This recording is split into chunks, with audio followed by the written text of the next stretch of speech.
ng mga broadcaster ng Pilipinas. Oras sa buong kapuluan, 3 minuto na makalipas ang alas 4 na umaga. DZRH, magandang umaga Pilipinas! Sa DZRH Radio, DZRH TV at DZRH Online. Kasama si Kuya Angelo Palmones. Magandang umaga Pilipinas! Huwebes na tayo ngayon, 23 ng Nobyembre 2023. Sa uno ng ating mga balita, Pilipinas typhoon-free hanggang sa Lunes. Pero yung shear line at amihan patuloy na magpapaulan sa malaking bahagi ng bansa. 17 Pinoy bihag ng mga rebelde sa Yemen sa Red Sea. Libreng sakay ng MMDA at Kongreso extended hanggang Biyernes. Programa ng Pangulong BBM kontra kahirapan, gutom naging epektibo ayon naman sa NAPSI. Pagpasok ng Pilipinas sa ICC, malaking kahihiyan ayon naman sa isang senador. Pangulong BBM hinimok ng mga Pinoy na tumulong para mabawasan ang epekto ng climate change sa bansa. Alternative Dispute Resolution Program ng PAGCOR, kinilala naman ng Department of Justice. Bagong balita, bagong impormasyon, kasama si Kuya Angelo Palmones. Magandang umaga Pilipinas! Kasama natin ang buong radyo natin FM nationwide, ang ating mga action radio stations sa Luzon, Visayas at Mindanao. 91.7 BNFM Radio sa Cebu at 94.3 FM sa Jensen. Sa detalye, walang inaasahang anumang bagyo o low pressure area ang Pag-asa sa loob at labas ng Philippine Area of Responsibility hanggang sa Lunes ng susunod na linggo. Gayunpaman, sinabi ni Obed Badrina ng Pag-asa, malaking bahagi ng bansang makararanas pa rin ng kalat-kalat na mga pagulan, epekto naman ng shear line at northeast monsoon o amihan. Apektado ng shear line ang Visayas, ang Bicol Region, Mimaropa, Quezon, Aklan, Capiz, Biliran, Northern Samar, Eastern Samar, Zamboanga Peninsula, habang localized thunderstorms naman ang magpapakulan sa ilang bahagi ng Mindanao. Samantala, amihan naman ang makakaapekto sa Batanes, Cagayan, Isabela, Apayao, ilang bahagi ng Luzon at maging sa Metro Manila. Pinag-iingat ang Pag-asa ang publiko sa mga posibleng flash floods at mga landslides sa mga apektadong lugar ng amihan at ng shear line. 6 na minuto na makalipas ang alas 4 ng umaga, binihag ng 17 tripulanteng Pilipino sa Red Sea ng mga rebeldeng Houthi mula sa Yemen. Ayon kay Foreign Affairs Undersecretary Eduardo de Vega, kabilang ang mga Pinoy sa 25 hostage na mga rebelde nang lusubin ito ang cargo vessel Galaxy Leader. Posible niyang may koneksyon ang insidente sa digmaang nangyayari sa pagitan ng Israel at ng Hamas. Umaasa naman ang DFA na tutupad sa usapan ang mga hostage taker na wala silang sasaktang banyagang bihag. Pinatatakbo ng Bahamas flag British-owned Galaxy Leader ng isang Japanese firm, pero may koneksyon ito sa Israeli businessman na si Abraham Rami Ungara. Kilalang kalaban ng Zionist State ng Israel ang mga Houthi. Samantala, tiniyak naman ng Pangulong Bongbong Marcos na ginagawa na ng gobyerno ang lahat para sa ligtas na pagpapauwi ng 17 Pinoy na hostage ngayon ng mga rebelde sa Red Sea. Nakikipag-ugnay ng Pangulo sa diplomatic at military counterparts ng Pilipinas sa rehiyon. Ayon sa Pangulong BBM, inatasan na rin niya ang Department of Foreign Affairs at Department of Migrant Workers para siguraduhin ang kaligtasan ng mga Pinoy sa kamay ng Houthi Group. Kinumpirma ng DFA na kausap na nila ang kanilang counterparts sa Iran, Oman at Qatar, din sa Saudi Arabia para mapalaya ang mga Pinoy na bihag. Bumuo ang Department of Migrant Workers ng hotline para asistehan naman ang mga pamilya ng mga Pilipinong naho-hostage. Extended hanggang Biyernes ang libreng sakay ng Kongreso at ng MMDA para sa mga pasaherong apektado ng tigil pasada ng grupong Manibela. Ginawa ng Kamara ang desisyon makarang i-anunsyo ng Manibela ang 3 araw na transport strike. Matatapos yan bukas, habang noong Lunes naman hanggang kahapon umiral ang tigil pasada ng grupong Piston. Ayon kay Speaker Martin Romualdez, 5 bus mula sa kanyang tanggapan ang pinadala sa MMDA para gamiting rescue vehicle. Masasakyan ang mga stranded na mga commuter patungo sa kanilang trabaho o pauwi sa kanilang tahanan. Ang 5 bus ay umiikot sa mga ruta na Sukat Baclaran, Pasig Monumento Quiapo, Pilcoa Doña Carmen, Parañaque City hanggang City Hall at Antipolo, Quiapo. 8 minuto na makalipas ang alas 4 ng umaga. Mga misis, amoy araw ba si Bonso pag-uwi galing ng eskwela? Abay dahil yan sa germ sa katawan nila para labanan ang amoy araw at amoy pawis gumamit ng Shield Bath Soap regularly. Unbeatable ang Shield sa paglaban sa germs versus another brand may shea butter na pampalambot ng kutis sa presyong abot kaya 12.50 SRP. Kaya mga misis ay challenge yung subukan ng Shield Bath Soap. Galit sa sakit may malasakit, sulit na sulit. Kung kayo po ay mamamalengke pag-uwi, mag-shower gamit ang Shield Bath Soap. Samahan natin sa nabota sa Goro Market ngayon si Noche Kakas, RH27. Noche? Mayong buntag, Kuyang Angel. Ngayong Thursday morning, dito sa Nabotas Agora Market, ito na yung presyo ng mga ilang bilihin sa local rice, Kuyang Angel. Ang pinakamahal na bigas dito, yung special, 65 pesos ang kilo, habang ang pinakamurang bigas naman na Kuya Angel, yung well-milled rice, 45 pesos. Ang bangus naman, 200 ang kilo. Yung tilapia tumaas na sa 150, habang ang galunggong na imported, 200 ang kilo. Ang beef rapa dito Kuya Angel, 440 ang kilo. Yung beef brisket naman, 360, kasim 300. Ang liempo, 340 ang kilo, habang ang whole chicken, 180. Isama na rin natin yung itlog, yung medium size, 8 pesos ang bawat isa. Ang ampalaya naman, mataas na sa 120 ang kilo. Yung sitaw, 90 pesos. Pechay, native, 80. Kalabasa, 60. Ang talong, tumaas lalo, nasa 140 ang kilo, habang ang kamatis nakapako sa 100 ang kilo. Ang carrots, 140, habichuelas, o yung tinatawag na baggy beans, 160, white potato, 140 ang kilo. Ang pechay, bagyo, 80, habang ang sayote, bumaba na sa 40 pesos na lang ang kilo. Sibuyas sa pula, Kuya Angel, yung local, 200 ang kilo, habang yung white onion na imported, 200. Garlic imported, 160, habang yung luya o yung siling labuyo na tumaas na naman ng bagya, nasa 280 na naman ang kilo. Ang kalamansi, 100, lakatan 100, at yung latundan, 80 pesos, habang ang mangga, 160. Isama na rin natin sa magkakape ngayong umaga gamit ang sugar white, 90 pesos. Ang sugar wash naman, 85. Ang sugar brown, 85 din. At yung palm oil, 350 ml, 35 pesos, habang ang palm oil, 1 liter, 85 pesos. Isama na rin natin yung coconut oil, 350 ml, 40 pesos, habang ang coconut oil, 1 liter, 90 pesos. Yan ang presyo ngayong Thursday morning dito sa Nabotas Agora Market. Mula sa Kalanan sa Pilipinas, DCRA. Sa Osinatiyas tutuloy sa pagbabalita, tuloy-tuloy sa serbisyo. Sama-sama tayo, Pilipino. Dagang salamat, Noche. Magandang umaga, Pilipinas! Bumaba naman ang 95.9 million kilos ang inangkat na karne ng Pilipinas nitong Oktubre.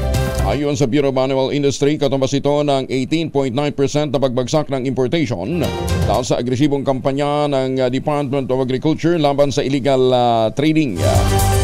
Tumulas ng 22.1% ang inangkat na karne ng baka at naitala naman sa 13.9 million kilos noong Oktubre, habang 42.5% ang binaba naman ng buffalo meat import. Naitala naman sa 45.6 million kilos ang inangkat na karne ng baboy, matapos bumaba sa 26.35% mula sa dating 61.9 million kilos. Sinabi naman ni DA Undersecretary Deogracias Victor Sabiliano, nakikipagsanib-puwersa ang Department of Agriculture sa iba pang ahensya para masagpo ang illegal trade sa bansa alinsunod sa utos ni Pangulong BBM kay Agriculture Secretary Francisco Chu Laurel Jr. Tiniyak din ng DA na may nakalatag na programa para kontrolin ang ASF at ang avian influenza sa bansa habang hinihintay pa ang mga bakuna para dito. Ay, kaya lang mukhang magbabago na naman ang presyuhan ho ng gasolina sa mga susunod na araw. Lumundag ng mahigit sa 2% ang presyo ng crudo sa world market. Sa gitna ng inaasahan pang production cut ng Organization of Petroleum Exporting Countries o OPEC+. Sumipa ng $82.32 ang kada bariles ng Brent crude, habang 77.60 naman ang West Texas Intermediate crude. Ayon pa sa mga impormante sa loob ng oil industry, ikinukonsidera ng OPEC Plus at mga kaalyado nitong bansa gaya ng Russia na magpatupad muli ng tapyas produksyon ng crudo. Sinabi naman ni Andrew Lipo, presidente ng Lipo Oil Associates, hindi gagamitin sa data ng mga miyembro ng OPEC Plus ang crudo laban sa Amerika na suportado ang Israel sa giyera nito kontra Hamas. Pinababalik, ipinarirepand sa 7.7 million customers ang 200 billion pesos na overcharge ng Meralco. Ginawa ni Laguna Representative Don Fernandez ang panawagan sa pagdinig ng House Committee on Legislative Franchises. Sinabi ni Fernandez na nagsimula ang sobrang paniningil ng Meralco noong pang 2012. Aabutan niya sa 26,000 hanggang 30,000. 26,000 hanggang 30,000 ang dapat na irepand ng Meralco sa bawat customer nito. Binuhay din ni Fernandez ang panawagang kanselahin o hatiin ang prangkisa ng Meralco upang magkaroon ng totoong kompetisyon, maibaba ang power rates at mapaganda ang serbisyo. Isang malaking kahihiyan sa Pilipinas kung papayagan ang International Criminal Court na makialam sa investigasyon sa Duterte War on Drugs. Ito ang reaksyon ni Senator Amy Marcos matapos hihain ng Kamara ang isang resolusyon na humihimok sa gobyerno na makipagtulungan sa investigasyong gagawin ng ICC. Ayon kay Senator Amy, para na ring sinurrender na ang soberenya ng bansa kapag pinayagang makapasok dito ang International Tribunal. Matibay at gumagana niya ang Korte ng Pilipinas at patunay rito ang pagpapalaya pansamantala kay dating Senator Leila de Lima. Idiniin pa ng kapatid ng Pangulo. Politika ang dahilan ng mga ganitong pagkilo sa Kamara na mayroong kinalaman sa 2025 at 2028 elections. Napakarami niyang problema ng mga Pilipino ngayon at hindi ito dapat palalain pa sa gulo ng politika. Ibinanto pa ni Senator Marcos na paulit-ulit ang deklarasyon ng Pangulong Bongbong Marcos na hindi makikipag-ugnay ng Pilipinas sa ICC dahil meron itong sariling justice system. Mahiya naman tayo bilang Pilipino, ipapasa pa daw yung ICC resolution na pakialaman tayo ng dayuhan samantalang mga korte natin na papatunayan naman na umaandar, malaya at matibay. Bakit papapasukin pa yung iba? Diyan ako nagtataka. Isipin nyo, para mong sinurrender ang ating soberanya. Hindi na tayo republika, para umaako na lang tayo sa kanila. Ano ba naman? Yung ating mga korte, tibay-tibay, pinalaya na si Senator de Lima. Hindi ba katibayan yun na maayos yung korte at talagang umaandar ang judikatura? Samantala, tutol naman si Senator Ronald Bato de la Rosa sa ipinasang resolusyon ng Kamara na nananawagan ng pakikipagtulungan sa International Criminal Court na imbestigahan ang war on drugs ng dating Pangulong Rodrigo Duterte. Sa panayam ng DCRH at ng radyo natin, sinabi din ni de la Rosa, bagamat duda siya sa resolusyon ng House of Representatives, iginagalang niya ang parliamentary courtesy at hindi niya panghihiwasukan ng Kongreso.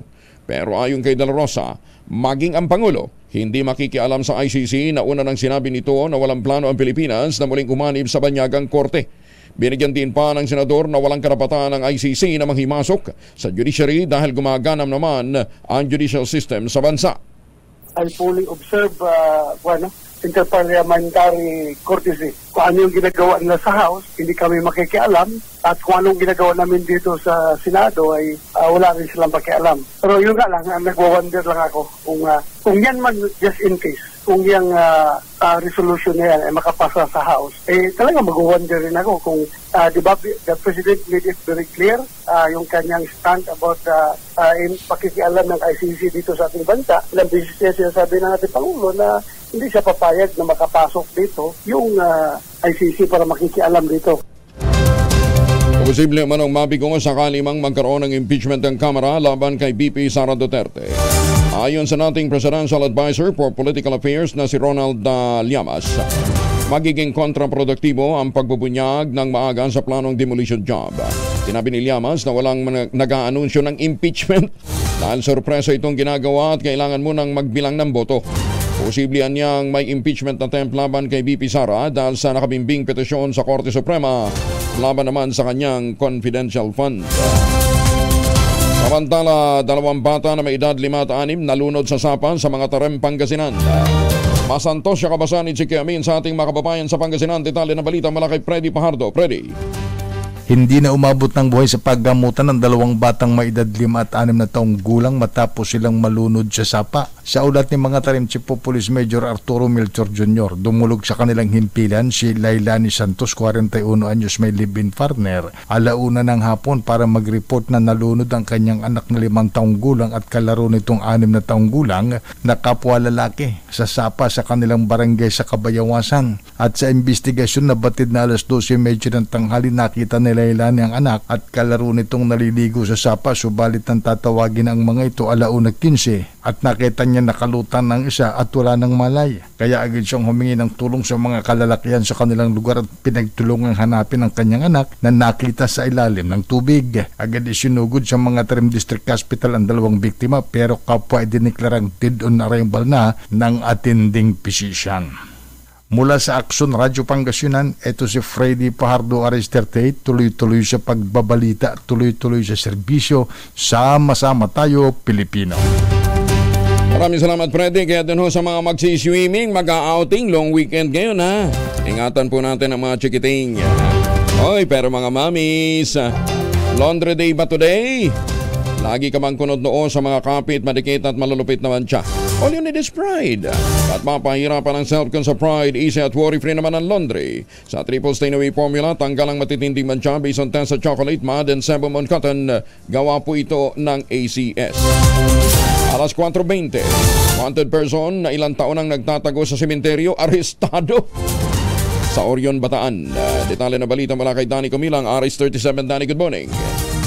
Nagtapos ang mahabang panahon ng pagtatago ng isang sospek sa loob ng sementeryo na wanted person ito sa kasong illegal na droga ang matagumpay na naaresto sa Orion, Bataan. Ang sospek na naaresto ng Orion Police ay kinilala ito ni Police Captain Silvestre Colanza na si Antonio Jimeno Limsi, 48 anyos, na wanted ito sa kasong paglabag sa RA 9165 o mas kilala sa illegal na droga. Sa panayam ng DCRH News ni RS37 sa sospek sa loob ng kulungan ng Orion Municipal Police Station, ibinahagi nito ang kanya naging karanasan na pagtatago ng ilang taon sa loob ng sementeryo na ginawa na niya itong tirahan. Pumapasok niya siya sa sementeryo alas 3 hanggang alas 4 na madaling araw para magtago at lumalabas lamang siya para maghanap ng makakain ganap na alas 11 hanggang alas 12 ng hating gabi. Halos ilang sementeryo niya ang kanyang pinagtataguan, basta bukas ang gate at madaling pumasok, dito na siya natutulog. Sa pagkakahuli sa kanya, hindi umano siya nagsisisi dahil sa kulungan lagi na siyang busog ngayon. Dahil ang mga kasama niya sa kulungan hinahatira ng pagkain ng kanilang pamilya at nakikisalo siya sa mga ito na hindi gaya ng dati umano na lagi siyang nagugutuman at nanghihingi lamang ng makakain. Mula sa kauna-unahan sa Pilipinas, DCRH, ito si Danny Comilang, tuloy-tuloy sa pagbabalita, tuloy-tuloy sa serbisyo, sama-sama tayo Pilipino. Maraming salamat, Danny. Kaya paabak kakayungan sa ating mga kababayan dyan po sa Pampanga. Nawawalang mangingisda sa Rojas Oriental, Mindoro, hindi pa rin nakikita. Detalye ng balita mula kay Jerry Alcaide mula sa radyo natin Kalapan. Jerry, good morning.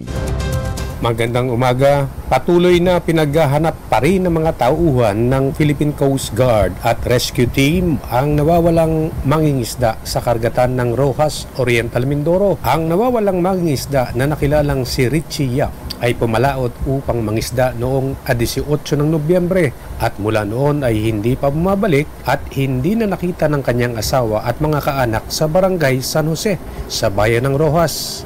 Nagsagawa ang Coast Guard ng search and rescue operation sa baybaying dagat ng Rojas, Mansalay at Bulalakaw. Subalit walang nakita ang rescue team sa rin ng maalong dagat at masamang panahon. Nakikipag-ugnayan na rin ng Coast Guard sa mga Coast Guard stations sa Semirara at Kaluya sa probinsya ng Antique. Inabisuhan na rin ng Coast Guard ang mga residente at bantay dagat sa mga naturang bayan na ipagbigay alam agad nila sa autoridad kapag may nasagap silang impormasyon tungkol sa nawawalang mangingisda. Mula dito sa 96.9 Radyo natin, Calapan City, Oriental Mindoro. Ako si Jerry Alcaide, tuloy-tuloy sa pagbabalita, tuloy-tuloy sa serbisyo. Sama-sama tayo, Pilipino. Maraming salamat, Jerry.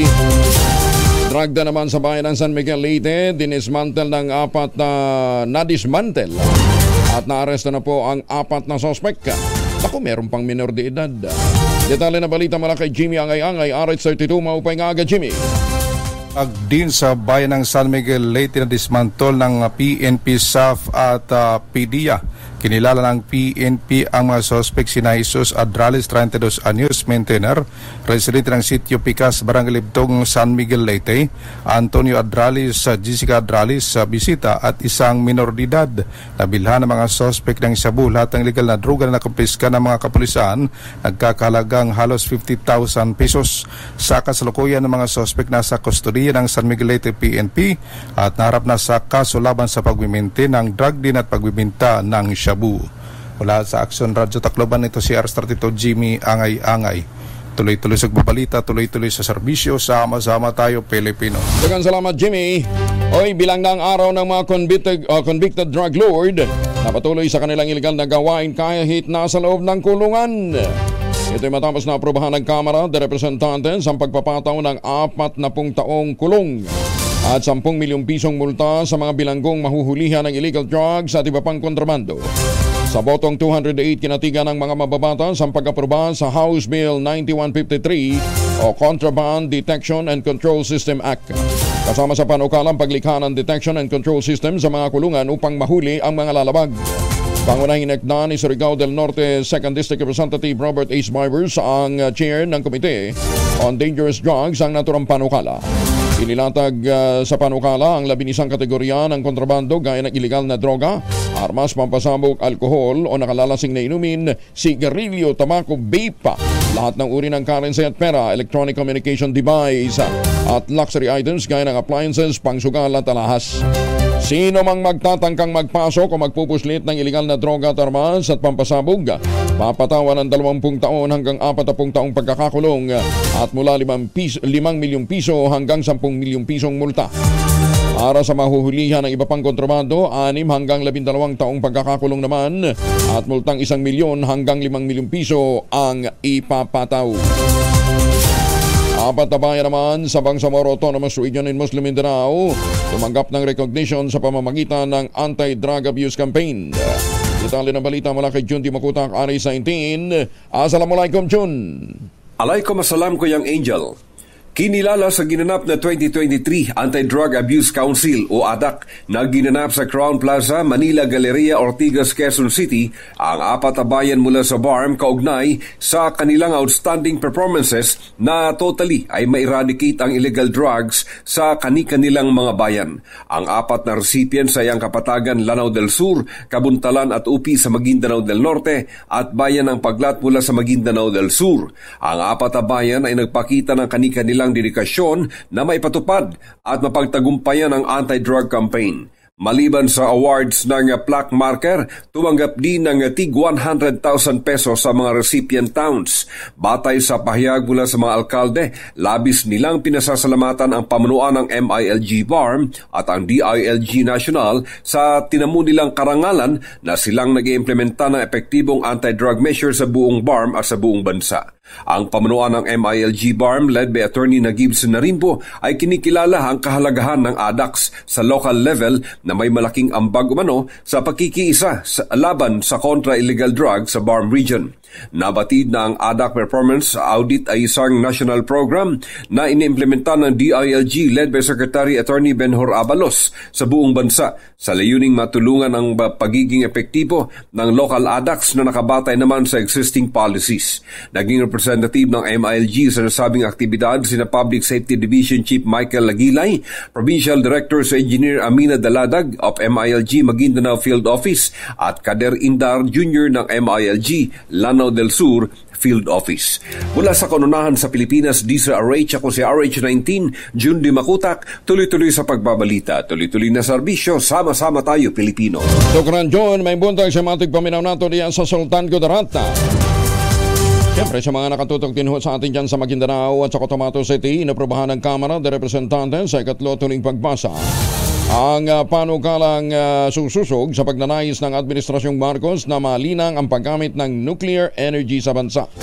Ang panukalang Philippine National Nuclear Energy Safety Act o House Bill 9293 ay nakakuha ng 200 votes. Ito lamang ang kumontra, 2 abstention sa plenaryo nitong Miyerkules. Layunin ng panukala na makagawa ng legal framework na siyang mangangasiwa sa paggamit ng nuclear energy sa Pilipinas. Kasama sa House Bill 9293 ang pagpapatayo ng Philippine Atomic Energy Regulatory Authority o PILATOM.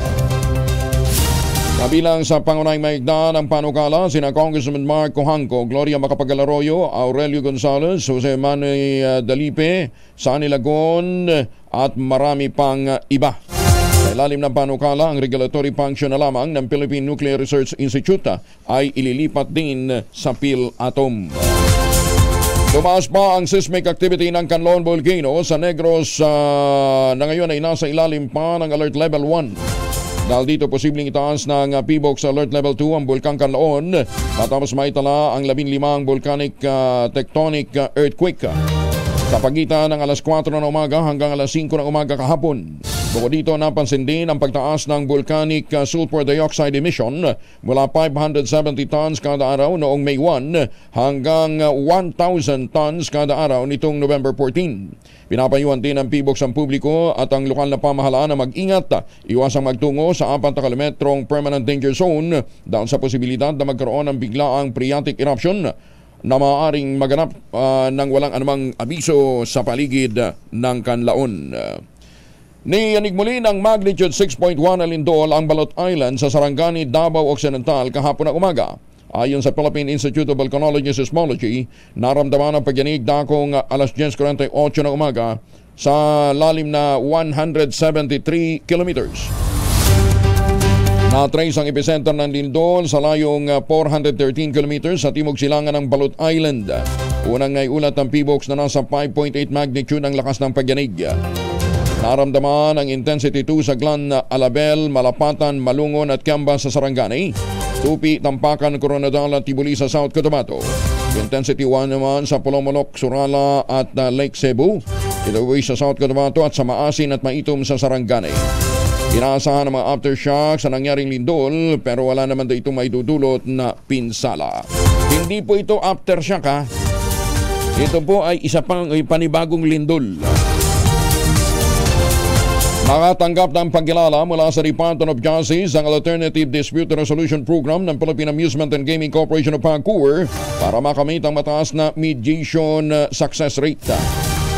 Dahil sa pagkilala, ang PAGCOR at ang Intellectual Property Office of the Philippines ang natatanging government-owned and controlled corporation na nakakuha ng nasabing accreditation mula sa Department of Justice.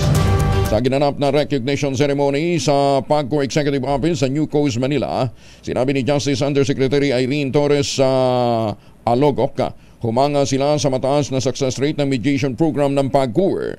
Sa certification recognition, sinabi ng Office of Alternative Dispute Resolution ng DOJ, epektibong nakakasunod ang PAGCOR sa mga requirement na itinatakda sa ilalim ng OADR Accreditation Guidelines for Alternative Dispute Resolution Organization, ganyan din ang training standards for Alternative Dispute Resolution Practitioners in the field of mediation.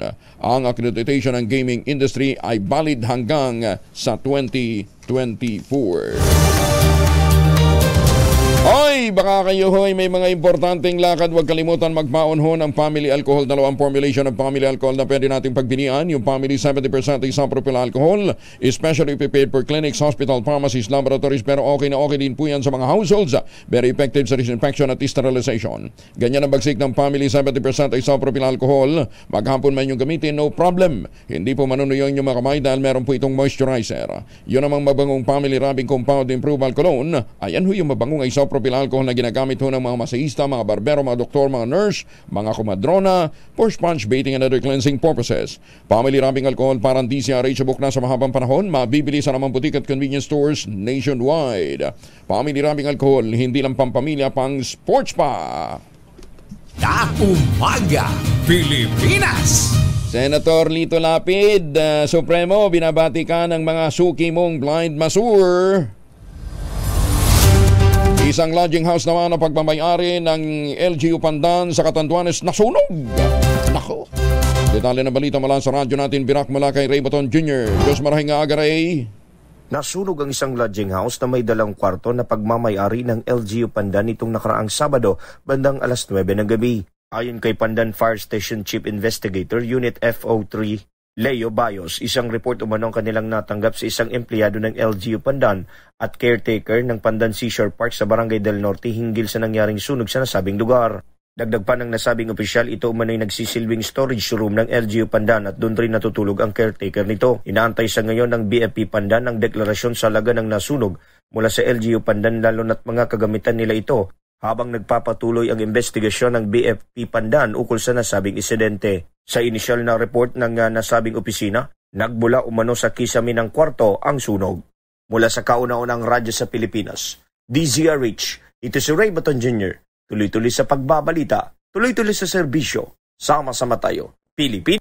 Maraming salamat, Ray. Mabalos, oras mo na sa buong kapuluan, 34 na makalipas ang alas 4. Mayor Senny Mendoza dyan po sa Talisay, Batangas. Kasama na natin si Dr. Teresito Bacolcol, ang direktor po ng PBOX. Dr. Toto, good morning. Yes, good morning, sir. Opo, number 1, yung lindol kahapon sa Sarangani, Davao Occidental, hindi yun hindi yun aftershock? Hindi po yun aftershock. Meron po tayong mag-6.1 kahapon and yung lalim po nito 173. Malayo po ito. This is 413 kilometers or 417 kilometers doon sa epicenter noong November 17. And nasa Indonesia na po ito. Indonesia yung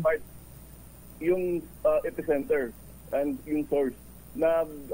Clean out lang natin kasi naramdaman to as intensity 2 sa General Santos City, sa may Glan, sa Alabel, sa may Malapatan, Malumon, and Kiamba sa may Sarangani. Kumbaga sa ano, magkarugtong ba yung plate natin? Meron tayong mga trenches dito sa Indonesia na according to some of the seismologists and mga scientists po natin, pwede na dumiretso galing going to Mindanao. Pero itong dalawang trenches dito, this is in Molucas Sea Plate. Okay. May dalawa tayo dito. This is in Halmahera Trench at saka yung Sanggehe Trench. Talaga? So, ganun pala tayo kalapit, ano? Oo. Although sabi nyo naman, malayo yun. Yung November 17 na earthquake, pero din sa Indonesia kasi may mga islands dito ng yung Talaud Island. Okay. Yes, that's part of Indonesia. Thank you sa paglilinaw. At least hindi kinakabahan yung ating mga kababayan dahil magkakasunod na naman nung sinabing hindi na aftershock. Panibagong layo naman pala. At least para maintindihan natin ho yun dahil hanggang ngayon yung trauma ho na dinulot ng 2019 earthquake na magkakasunod na 3 hindi pa rin ho naaalis sa ating mga kababayan. Basta importante ho ang turo ho sa atin ni Dr. Bacolcol, basta't may lindol at saka medyo may kalakasan, ang tandaan ho natin, shake, drop, and roar. Yan, ayun yung bago kong natutunan. Pasigan po kayo. Pag nasa dalampasigan po kayo, sa posibleng pagtama ho ng tsunami, lalong-lalo na kung localize, shake pagka lumindol, drop, obserbahan ho ninyo pagka umurong yung dagat, at roar, maugong, malakas na ugong ang mga indicator daw po yan ng tatamang tsunami. Ayan, okay. Kanlaon tayo. Tumataas daw yung seismic activities. Doc. Yes, kahapon nagkaroon tayo ng niraise natin, labas po tayo ng advisory kasi yung nagkaroon po tayo ng mga volcano-tectonic earthquake sa Panlaon. 15 po yung record natin in a day. Ibig sabihin po ng volcano-tectonic earthquake, combination of volcanic earthquake and tectonic earthquake. Meron kang magma na umaangat and then it reaches yung mga bato, yung mga cracks and yung mga faults and magkaroon ng paglindol. Okay. So, mga kailan ho natin itataas? Inaaral pa? Tinitingnan po natin, hindi kagad natin itataas. May mga parameters na mga tinitingnan. For example, yung O2 and kapag sustain po itong volcano-tectonic earthquakes natin, then we might raise it to alert level 2 but still on alert level 1 since March 11, 2020. Okay. Wag na siguro. Mag-relax na muna si Kanlaon, di ba? Oo. Pati si Taal, mag-long weekend, kaya relax lang muna kayo dyan, ha? Taal, okay lang yan. Magpapasko, wag na muna kayong sumabay ng alboroto, ha? Doc, thank you, ha? Thank you for joining us. Magandang umaga po. Okay, maraming salamat. Magandang umaga. Si Dr. Teresito Bacolcol ng Philippine Institute of Volcanology and Seismology. At muli nakikiusap po tayo sa ating mga policy makers. Bilisan ho naman ninyo ang pagpapasa ng PBOX Modernization Bill. Utang na loob. Bantakin mo, 600 ang kinakailangan nilang manpower complement. Ang kanilang pong kasalukuyang staff ay nasa 400. Pero kalahati po mahigit kalahati po ng 400 ay mga job order. 200 lang po ang regular na nagtatrabaho. Saan ka naman? Isusubo mo sa gira pagkatapos parang kawawang cowboy, di ba? Papupuntahin mo sa bakbakan, alam baril. O kung may baril man, walang bala. Ay, nako. Pero kung bala ang ating pag-uusapan, napakagandang bala ho na pwede ho ninyong ipamahagi pa kontra sa iba't ibang mga sakit. Pang-boost ng immune system, ang dark chocolate. Dark chocolate, isa lamang ho yan sa mga variants ng tangerine chocolate na produkto ho ng mga magniniyog dyan po sa lalawigan ng Quezon. Available sa 0919-0955-935. Ang tangerine chocolate po ay mula sa mga kakao na itananim sa ilalim ho ng mga nyugan. Yung mga planting material hinakot ho ni Dr. Helen Tan mula Davao papuntang Quezon. Itinanim sa ilalim ng mga nyugan kayo mga dating magkokopra na umaasa lamang ho sa nyugan. Ngayon mga MSMEs na, Pero syempre, kinakailangan tangkilikin po natin ang kanilang mga produkto. Yung mahigit 10 variants ng tangerine chocolate, ang mga raw materials niyan ay galing din po sa mga harvest ng mga magsasaka. Kaya tinutulungan ho natin hindi lamang ho mga magniniyog, kundi mga magsasaka. Ang sabi nga po ni Dr. Helen Tan, sino bang tatangkilik sa mga produktong gawang atin, kundi ang kapwa Pilipino. Nasa Pilipinas man o nasa abroad. Text na ho kayo sa 0919-0955-935 o dili kaya ay sa tangerinechocolate.ph. Nag-limit naman ang Philippine Amusement and Gaming Corporation of PAGCOR ng 5 bilyong pisong karagdagang dividend sa Bureau of Treasury bilang suporta at pagpapalakas sa budget requirement ng gobyerno para sa iba't ibang mga programa nito. Ang latest cash dividends ng PAGCOR ay kumakatawan sa karagdagan at advance na dividendo mula sa kinita nito sa pagtatapos ng 2022. Ayon kay PAGCOR Chair Al Tenco, ang 5 bilyong piso ay dagdag sa 1.95 billion pesos na unang ibinigay ng PAGCOR noong nakarang taon. Ang kabuang remittance ng Sampagcor sa taong ito ay mataas ng 9.32%. Kumpara sa inilarang dividendo na 6 na bilyong piso para sa taong 2021. Sinabi pa ni Pagcor Chair Tenco, itinaas nila ang remittance sa kaban ng bansa ngayong taon dahil sa muling pagsigla at pagbuhay ng gaming operations at ang patuloy na pagbangon ng bansa mula sa pandemya. Maganda umaga, Pilipinas! Hiwalayang Sara Labati at Richard Gutierrez lumilinaw, sabi ng mga marites. Ichika mo nga yan, Morley Alinio. Morley. Gising na ang showbiz, rampa na Pilipinas. Good morning, Kuya Angel. Well, malinaw na ang sinasabing hiwalayang Richard Gutierrez at Sara Labati. Pinag-uusapan, Kuya Angel, kung wala raw katotohanan ang nasabing issue ay dapat noon pa nagsalita ang pamilya Gutierrez. Knowing na very vocal sa pagsasalita si Bisaya o Annabel Rama at maging itong si Sara Labati. Kaya sabi ng mga chismoso-chismosa, totoong hiwalay itong dalawa ngayon o may pinagdadaanan ang kanilang buhay may asawa. Pero ang tanong, ano nga ba ang tunay na kwento sa hiwalayang ito? Well, hindi natin ito malalaman habang ang dalawa ay hindi nagsasalita. Kaya kailangan ikumpirma nila kung ano ang issue. Yan ang ating DZRH Showbiz Hottest News. Ito po ang inyong RH47. Morley Alinio, tuloy-tuloy sa pagbabalita, tuloy-tuloy sa serbisyo. Sama-sama tayo Pilipino. Babu! Ay ambot. Sa daming problema ng bansa yung panghiwalayan ni Richard at Sara Labati, pinoproblema pa ninyo. Paano ka lang paikli ng 3 taon ang termino ng mga kinatawang manggagawa sa CBA pasado na sa Kamara. Detalye ng balita mula kay Manang Milky Rigonan, Ariswell. Manang Milky. Pasado na sa ikatlo tuling pagbasang panukalang paikliin ang termino ng kinatawa ng mga manggagawa sa Collective Bargaining Agreement o CBA.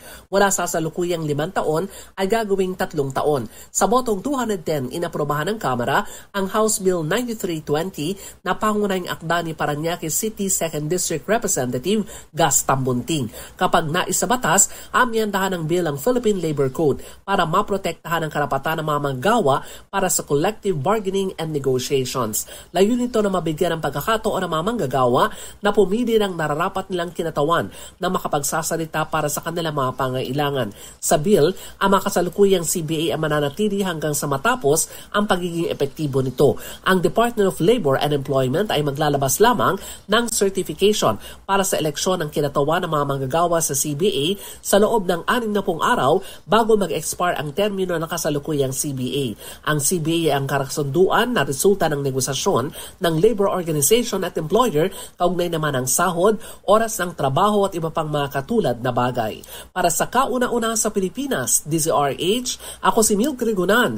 Tuloy-tuloy sa pagbabalita, tuloy-tuloy sa serbisyo, sama-sama tayo, Pilipino. Maganda umaga, Pilipinas! Maraming salamat, Manang Milky. Ay, teka muna, happy birthday muna kay Boss Rita Salonga, ha? Birthday din ngayon ni Boss Rita, ha? Ng RH TV at saka ng digital group natin. Boss Rita, happy birthday, ha? At ka-birthday niya si Eric Mendoza ng ating mobile group, ano, ha? Erika, happy birthday. Laban tayo dyan, ha? Ang mga mapitagan naman, ha? Yung mga poging mapitagan, binabati ng happy birthday si Boss Buboy Salazar. Happy birthday! Maganda umaga, Pilipinas! Alam ba ninyong mas delikadong madali ng demensya mga taong kulang sa tinatawag na slow wave o deep sleep? Tumutukoy ito sa third stage ng 90-minute sleep cycle ng tao na nagtatagal ng 20 hanggang 40 minuto. Sa pag-aaral ng mga researchers mula sa Monash University sa Australia, lumilitaw na 27% na mas mataas ang tsansang magka-demensya mga taong kapos sa slow wave sleep. Partikular na umano yung may 1% lamang ang pagbaba ng inalala ang oras para sa deep sleep kada gabi. Paliwanag ng mga mananaliksik, ang deep o slow wave sleep ang pinaka-restful state ng pagtulog kung saan mabagal ang brainwaves at ang heart rate at syempre bumababa din po ang blood pressure. Pinalalakas din naman ng deep sleep ang muscles, buto at immune system at inihanda ang utak sa pagtanggap ng mas marami pang mga impormasyon. Ayan, napakahalaga ho talaga ng deep sleep. Kaya para ho sa mga suki ho natin, huwag kalimutan na meron na hong bagong technology ngayon na makatutulong para ho tayo magkaroon ng deep sleep. Ang tawag ho dyan postbiotic. At ang kauna-unahan po namang postbiotic supplement sa Pilipinas ay ito pong Ulta Bio. Ang Ulta Bio po ay rekomendado ng mga doktor at rehistrado sa Food and Drug Administration. Ang ginagawa po nito, ina-activate po ang commander ng ating immune system laban po sa sakit at mga impeksyon at nakatutulong para magkaroon tayo ng magandang tulog. Siyempre, pagka magandang tulog, magandang gising. May sapat na lakas tayo sa kinabukasan. Ayan, ito po ay available dyan po sa Lazada, Shopee at TikTok. Pero kung kayo may mga concerns, may mga katanungan po kayo, tumawag lamang po o mag-text na. Text na lang, text para mas maganda. 0917-110-6580 para po sa inyong mga katanungan at meron na pong nakastambay dyan na mga medical experts. Sa panahon ng pagbabago, stressful na buhay, kailangan natin ng kaagapay. Nandyan po ang Ulta Bio. Available sa Zamboanga City sa John's Pharmacy, sa San Pedro Laguna naman sa Pasmed Pharmacy, sa Metro Manila, malapit-lapit na sa mga pangunahing botika.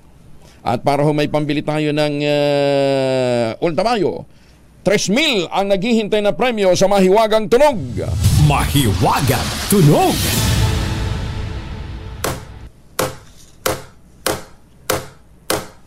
Ayan, hindi ho yan pagsalubong sa bagong taon, ha? Yan po ay isang bagay na nakikita sa opisina. Hindi, pareho sila, dalawang bagay ho yan. Nakikita sa opisina, nakikita sa madalas nasa sala, hindi, pero nasa kusina din kuminsan eh. Pero sa mga opisina, nakikita din ho siya. Ginagamit mo umaga, tanghali, gabi, anytime pwede mong gamitin, lalong-lalo na kung ikaw ay magmemerienda. Ang inyong sagot, ipadala po ninyo sa 0919-282-6485. Sundin ang tamang format ng pagdetect, empty space, name, /other, /contact number, at ang inyong sagot. Isang beses lamang po maaari mag-text sa ating text line gamit ang inyong mobile number. Kasama na natin ang ating kaibigang cybersecurity expert, ASEAN Director po for ASEAN ng Global Forum on Cybersecurity, si Engineer Alan Cabanlong. Engineer, magandang umaga po. Magandang umaga po, Kuya Angelo at sa mga nakikinig. Oo.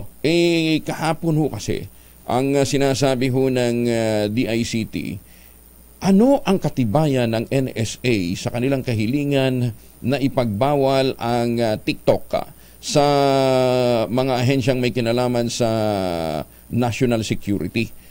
Kasi di ba nauna na yung Amerika, iba pang mga bansa sa Europa, maging sa Asia, naghahanap po yung DICT. Baka ako nasyado na lang abala ang DICT sa international conferences and travel. Kaya hindi nila ito na pagtutuunan. Is there enough reason para hilingin ito ng NSA o ng National Security Administration, Engineer Cabanlong? Opo, actually yung National Security Council ho natin, sila po yung in charge po sa, hindi lang po sa national security ng ating yung physical, but also kasama din po sila sa cyber. Dahil po ang National Cyber Security Interagency Committee ay co-chaired ho yan ng National Security Advisor at yung Department of ICT Secretary. So yan ho yung komposisyon ng National Cyber Security Interagency Committee. Kung po yung tatanungin ninyo, sa aking opinion, ay may karapatan po yung National Security Advisor na mag-assess kung ano ba yung epekto ng isang social media na ginagamit ng isang government employee, lalo na kung na nasa security cluster, na pag i-regulate yung paggamit ng isang social media. Hindi lang yung TikTok, halos lahat. Pero depende po yan sa pulisiya na napag-usapan ng dalawang leader na ito. Teka muna, Engineer, yung bang basihan ng Amerika, ng mga NATO member countries na ibawal ang TikTok sa sa mga security agencies nila, hindi dahil lang sa asar sila sa China? o dahil ito made in China, may potential ba talaga magamit ito for espionage? I-check lang ko lang po, ano. Ang pinagbawal lang ho siguro based on what I know, na hindi mo pinagbawal na lahat ng tao sa Pilipinas na gumamit ng TikTok. Yes. But po ang sinabi po ni NSA ay ang TikTok ay bawal gamitin ng mga nasa gobyerno, na nasa national security. Tama ho ba? Correct. So yes po, meron pong karapatan si NSA na yun. Dahil ho, kung tayo po ay sumasayaw sa TikTok at tayo nag-post sa TikTok ng isang impormasyon at tayo nasa national security cluster, ay hindi po tama yun. Dahil po meron po tayong pinanghahawakan or maaari po na tayo ay magkaroon ng disclosure ng isang impormasyon. Ma-access yun ng developer ng technology nung app na yun?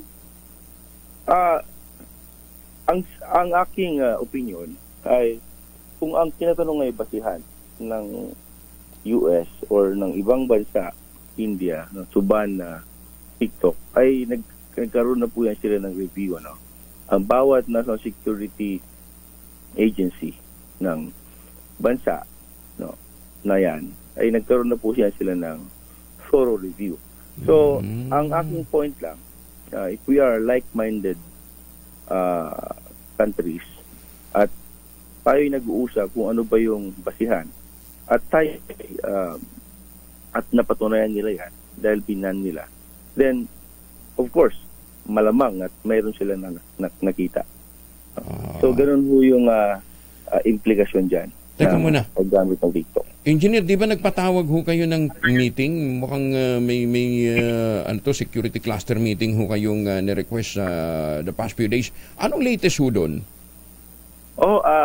Kahapon ay nagkaroon ho kami ng forum or dialogue doon ho sa Cubao. Napag-usapan po namin kung ano po yung security, telecommunication security, ano po yung epekto ng standardization sa buong cyber security landscape ng bansa natin. At nag-assess po tayo kung anong kailangan ng bansa natin as regards cyber security. So ito po ay pinaunlakan ng ating DICT, ng National Security Council at ng iba pang ahensya ng gobyerno. At napag-usapan itong mga ganitong klaseng security issues na kailangan natin ng standards. Okay. May taga-DICT? May dumating na taga-DICT? Meron dumating na taga-DICT. Okay. Yung mga staff po ni Undersecretary D. Okay, sige. Sana't magtuloy-tuloy itong mga ganitong dialogue ho ninyo nang sa ganyan na isasaayos natin to. Kaysa naman mantakin ho ninyo na lalathala pa ho sa mga national dailies sasabihin ng DICT. What? Parang hindi nag-uusap sila. Dapat po nag-uusap kasi ay co-chair ho sila ng council. So, sa tingin ko bago po mag-release ng anuman yan, ni CDIC or si NSA, dapat po nag-uusap yan sa council. Kasi po, meron ho tayong National Cyber Security Interagency Committee, or even the Task Force on Cyber Security, meron ho yan sila. So, at kailangan po yan na bago ka mag-release ng anything on that matter, policy, mag-uusap po yung dalawa. Nagkasundo kayo. Ayan, okay. Engineer, maraming salamat ha. Keep us posted. Thank you. Magandang umaga po. Maraming salamat. Hello. Si Engineer Alan Cabanlong, ang Regional Director ng Global Forum on Cyber Security. Ayan, so, nga naman, kung yung ibang bansa, pinagbabawal ho yung paggamit ho ng app na TikTok, para lang naman sa mga empleyado na nasa ilalim ng ng National Security Cluster. Maganda umaga, Pilipinas! Ito, hindi natin kailangan ng cybersecurity expertise. Kasi makikita naman ho ninyo yung pag pumunta ho kayo ng Central Luzon. Makikita ninyo yung naglalakihang billboard. 20,000 pesos all-in down payment para ho sa mga available mga units, mga ready for occupancy units ng Severa Mabalacat, Severa Baconoran, Samira. At 7 days after ng take-out ng Pag-ibig Housing Loan, pwede na kayong maglipat bahay agad. Ito pa rin ang pangarap na magkaroon ng sariling bahay. Ang kagandahan ho dito, nasa loob po mismo ng township yung iba't ibang mga amenities. Kasama na din ho dyan ang simbahan, ang eskwelahan, mga playground, palengke, groceries at munisipyo. Kita ho ninyo, saan ka ba nakakita na mismong sa township nandun ho yung munisipyo? Kaya ano pang iniintay ho ninyo? Makipag-ugnayan sa 0996-501-5555 at 0947-434-5555. Ito pa rin ang pangarap na magkaroon ng sariling bahay sa presyong abot kaya. Kung ngayon kayo bibili, may chance pa kayong manalo ng bagong kotse. Ayan brand new ng bahay mo. Brand new pa ang chikot mo. Maganda umaga, Pilipinas! At sabi ho ng mga nanghuhula, ayan buksan nyo daw ang inyong mga palad at tingnan nyo kung meron kayong guhit sa gitna. Ngayon ang pagkakataon nyong manalo sa loto. Sa raffle, sa Christmas raffle. Kung wala daw hong guhit sa gitna, baka meron sa gilid. Ay, sus may Ginoo. Tinatawagan po mula po ito kay Quezon City Regional Trial Court Judge Manny Santa Cruz. Lahat ng mga kasapi ng Order of Witan Legis Co-Fraternity, inayayahan daw kayong dumalo sa Christmas Party at General Assembly ng samahan. Gaganapin sa Quezon City Sports Club sa E. Rodriguez Quezon City. Ayon po kay Judge Manny, ang Witan Legis ay binubuo ng mga law students at mga graduates ng University of the East College of Law at ng Arellano Law Foundation. Ulit tinatawagan natin yung mga miyembro ho ng Order of Witan Legis Co-Fraternity. Meron kayong Christmas Party at General Assembly sa Quezon City Sports Club sa E. Rodriguez Quezon City. Maganda umaga kay Quezon City Regional Trial Court Judge Manny Santa Cruz. 502.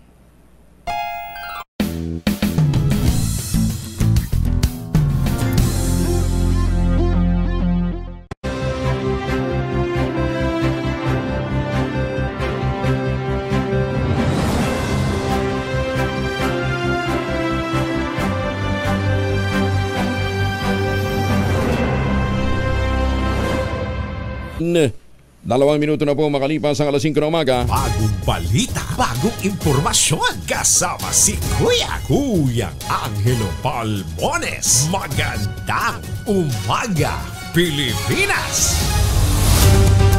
Balik tayo sa mga balita. Kinasuhan ng Bureau of Internal Revenue sa Department of Justice ang 69 na korporasyon na gumagamit ng ghost receipt.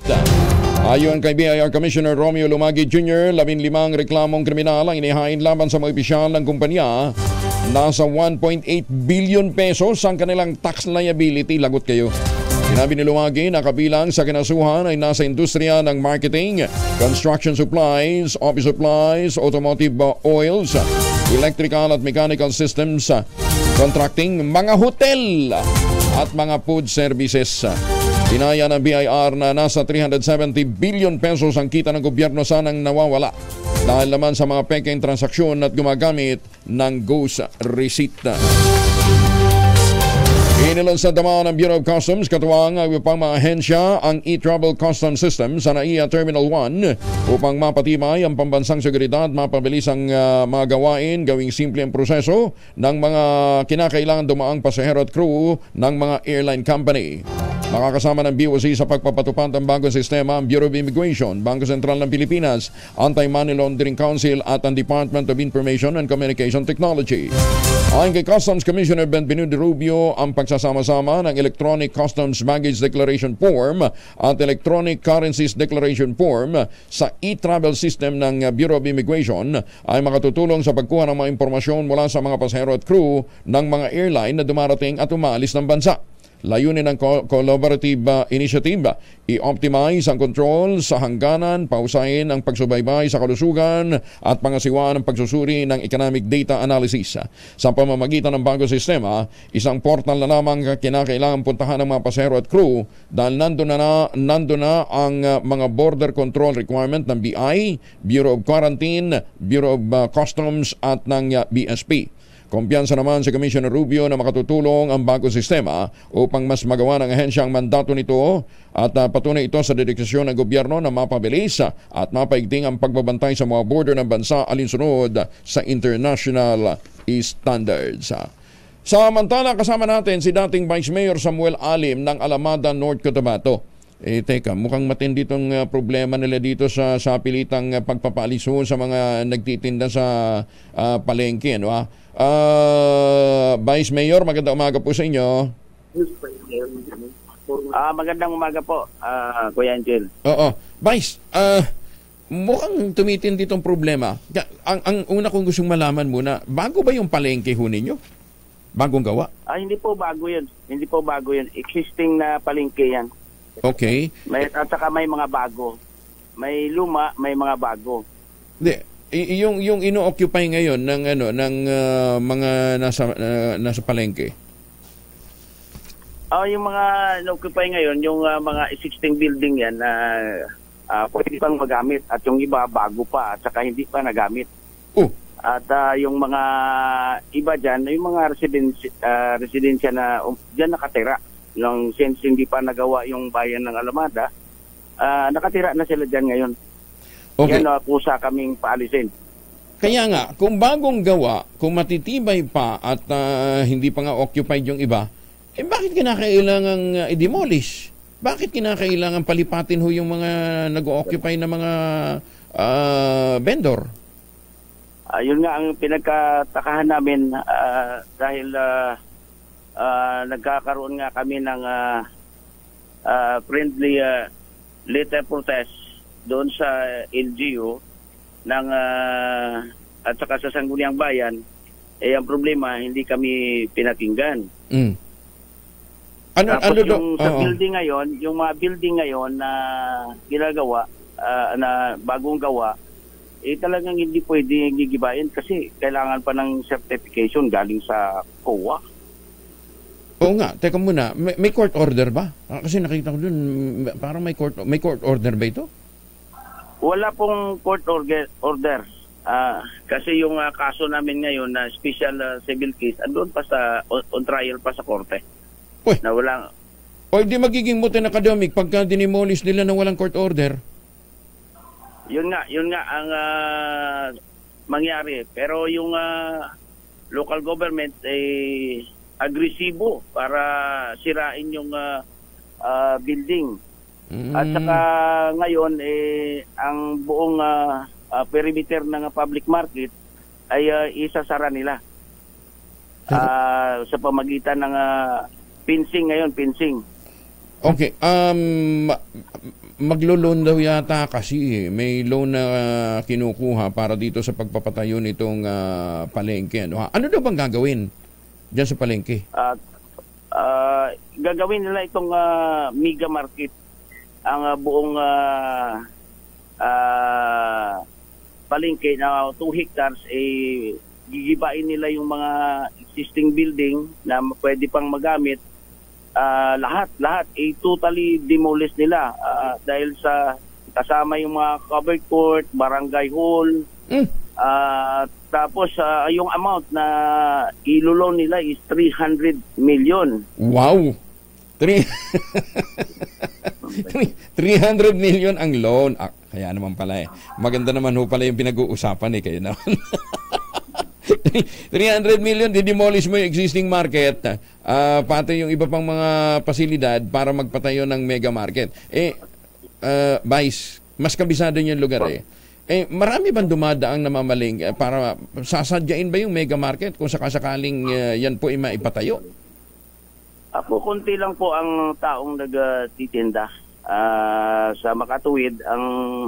Ang kuha natin ngayon, ang palengke kasi dito sa Alamada, 2 balitatlo, Wibis sa Barangay Bao at saka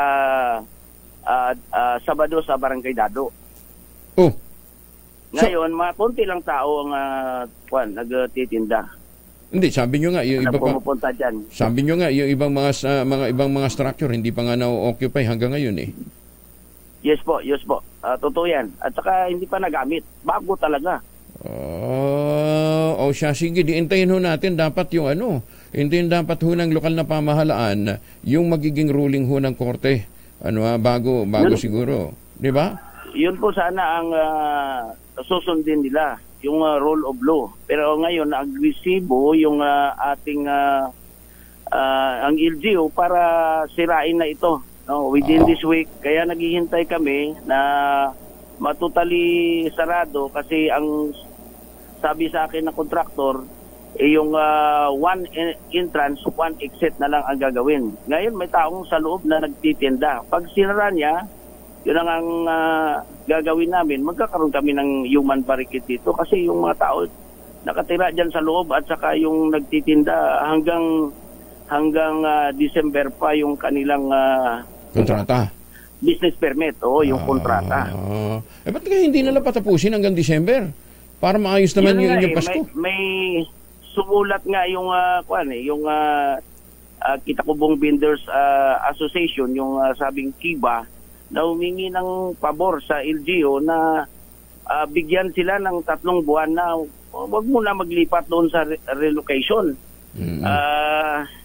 Dahil parating na yung bear month. Pero matigas talagang puso ng LGU, gusto na talaga nila ililipat kaagad doon. Okay. Ngayon, ang dami na nagre-reklamo sa mga doon sa relocation.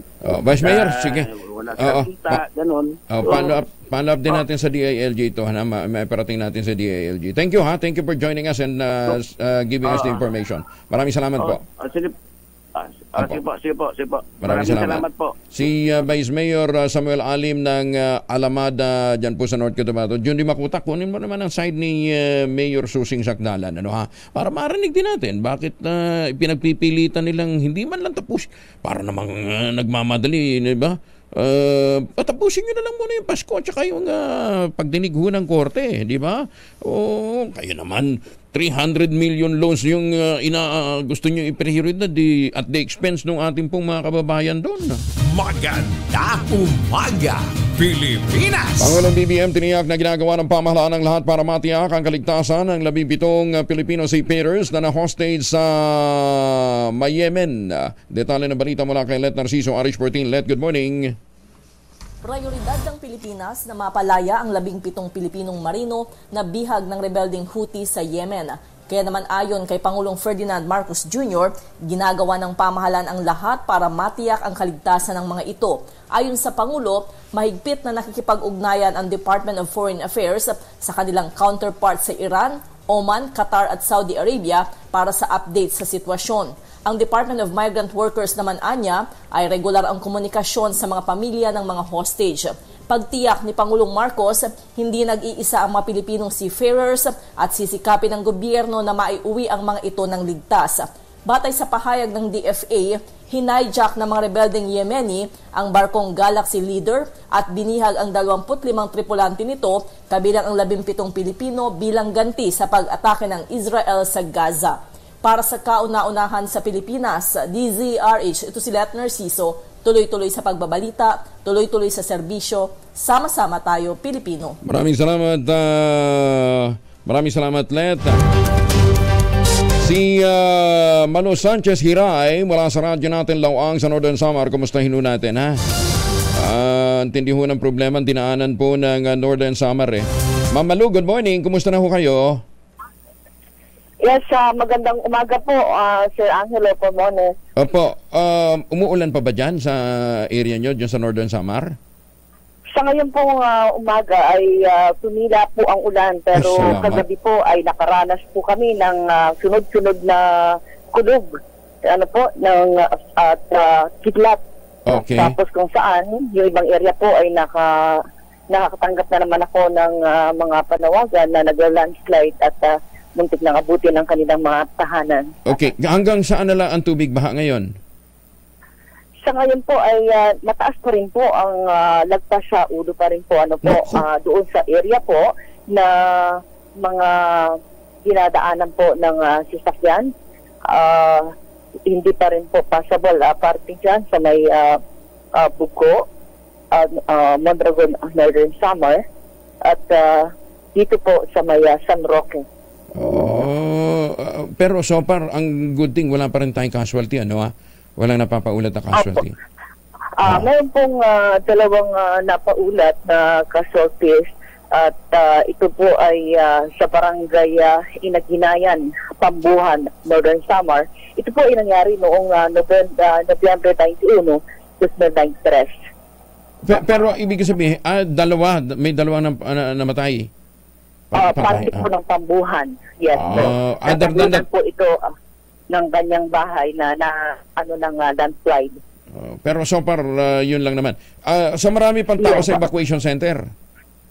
Opo, hindi pa rin po umaalis ang mga tao sa evacuation center. Lalo na parte po sa provincial ng Kapitolyo. Pero yung mga relief units, na ipapasok na nila yung kanilang mga truck o hindi pa rin? Sa ngayon po, wala pa pong natatanggap, pati po dito sa Lawang, wala pa po kaming nakikitang nagbibigay. Actually, doon po ang nakasentro kasi ng pagbibigay ng relief goods sa parting Katarman. Opo. Diyan sa Lawang, wala pa? Wala pa po. Mas malayo kayo, di ba kasi island town yung inyo? Opo, at marami pong dadaanan na baha. Sige, prioritize natin to sa OCD para mahatnan kayo. Gaano pa karami ang nasa evacuation center? Hindi po ang casualty ang hindi pa po nakapag sandali lang po, hindi ko po ma-open ngayon. Oo. Pero may kuryente kayo, no? Kasi nagkakausap tayo eh. O naka-generator ka? May kuryente naman? May kuryente naman po. Okay. Patay hindi po yung ilaw, gawa po ng kulog at kidlat kagabi. Pero sa ngayon na ibalik po yung kuryente. Sige. Ma'am Malu, ingat kayo dyan ha. Sikapin din ho namin maka-coordinate kaagad sa OCD para mapadalhan kayo dyan sa Lawang. Ha? Thank you. Maraming salamat. Anytime po, sir. Magandang umaga. Thank you. Mula dito po sa DYRN Radyo natin 90.9 Lawang. Ako si Marilu Sanchez Hiray, kasama mo sa pagbabalita at serbisyo. Sama-sama tayo, Pilipino. Thank you, Mamalu Hiray, mula po dyan sa radyo natin Lawang. Yung Lawang ho kasi pala is an island town, So, pakiusap po nila, wag naman nakakatutok lang ho sa Katarman. Baka po pwede mag-deploy din ho tayo ng mga helicopter na po pwedeng magdala sa kanila ng relief goods dyan po sa Lawang. Maganda umaga, Pilipinas! Nagdeklara ang Department of Energy ng price freeze sa LPG at kerosene sa Northern Samar. Ito'y matapos na isailalim nga sa state of calamity ang buong lalawigan dahil sa malawakan at nagbastaong pagbahadulot ng shear line.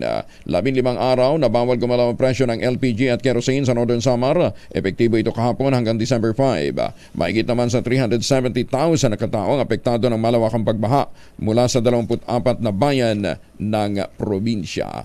Samantala, politika ay tinuturong dahilan ng ICC resolution laban sa dating administrasyon ay nito kay Senator Amy Marcos. Detalye ng balita mula kay Raymond Paz, RH28.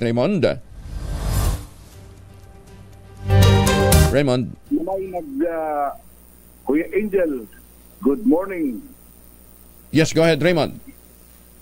May naghahanda na para sa 2025 at 2028 election kaya isinusulong sa Kamara de Representantes ang resolution na pangpapasukin na ang International Criminal Court o ICC sa Pilipinas at investigahan ang anti-drug war noong panahon ni dating Pangulong Rodrigo Duterte. Ito ang deklarasyon ni Senator Amy Marcos bagamat ayaw niyang tukuyin kung sino ang nasa likod ng mga ganitong pagkilos.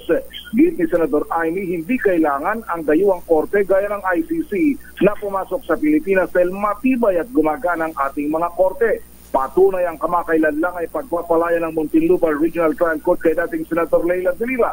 Para naman kay Senador Ronald Bato de la Rosa, hanggat hindi inaaksyonan ni Pangulong Bongbong Marcos ay mananatiling isang resolution lamang ito ng Kamara de Representantes dahil malinaw naman ang naunang naging pahayag ng Pangulo na hindi niya papapasukin ang ICC sa Pilipinas. Para sa kauna-unahan sa Pilipinas, DZRH, ito si Raymond Advaz, tuloy-tuloy sa pagbabalita, tuloy-tuloy sa serbisyo, sama-sama tayo, Pilipinas. Maraming salamat, Raymond. Maganda umaga, Pilipinas. 5:19 ang oras sa buong kapuluan. Champion, gawang Si Kaobet Badrina, kasama na natin mula sa Pag-asa. Kaobet, magiging maganda daw ang weather natin sa long weekend.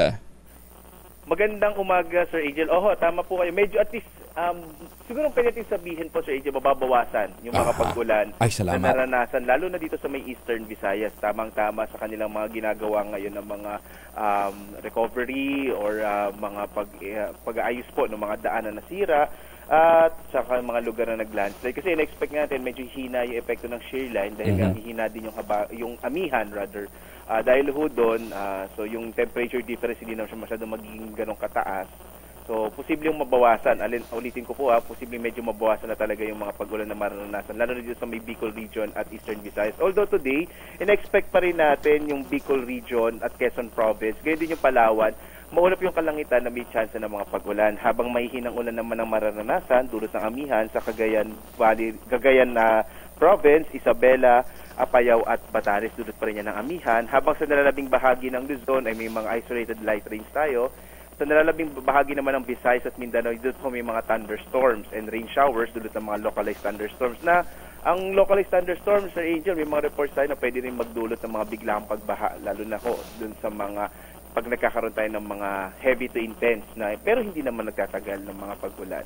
Wala na rin tayo nakataas sa gale warning pero mag-ingat pa rin tayo sa mga biglaang paglakas ng alon dulot naman yan ng mga thunderstorms.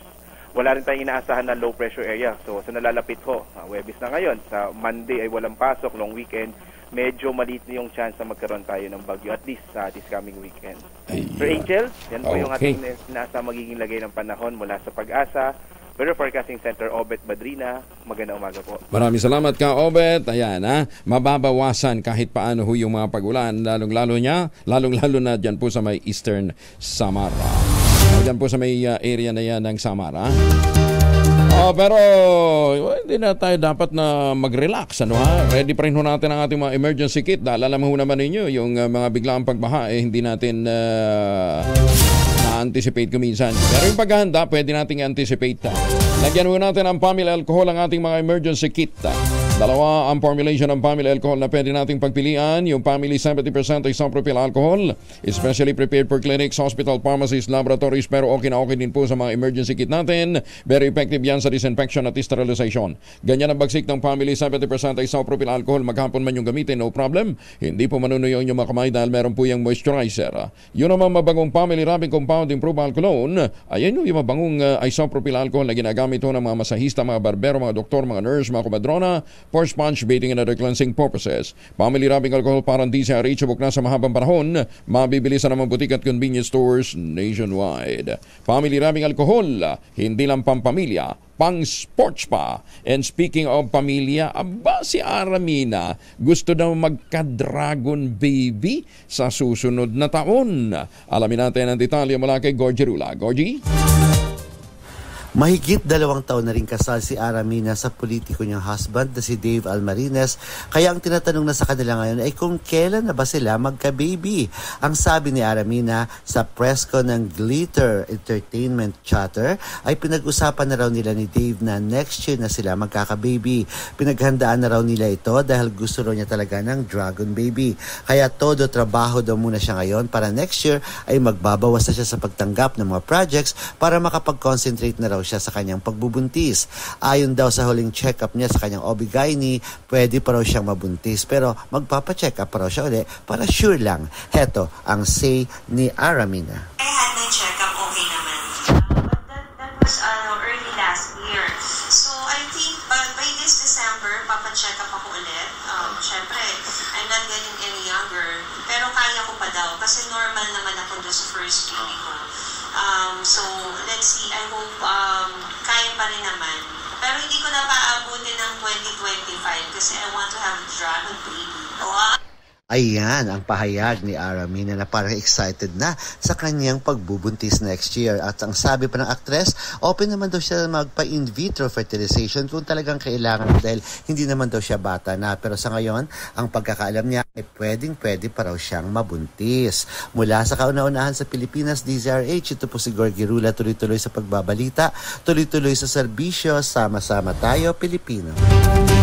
Maraming salamat, Gorgie. 27 na makalipas ang alas 5. Kaya dapat wala kang stress sa ara, no, ha? Dapat na Aramina, mamakyaw ka na ng ultabayo. Para maganda yung tulog. Siyempre, pagka sapat ang tulog, walang puyat, walang stress, walang sleep deficiency, ayun, magkakaroon ng magandang sexual performance. Siyempre, walang depression eh. Wala din pong hypertension, diabetes at stroke. Puyat ho ang dahilan kaya't na marami hong ganyang klase ho ng karamdaman. Kaya ngayon, meron na hong Ultabayo. Ang Ultabayo ang kauna-unahang postbiotic food supplement sa Pilipinas. Ang ginagawa po ng Ultabayo, ito po'y mga patay na mga microorganism. Hindi po katulad ng postbiotic, ng probiotic at saka ng prebiotic na mga live bacteria ang nandyan.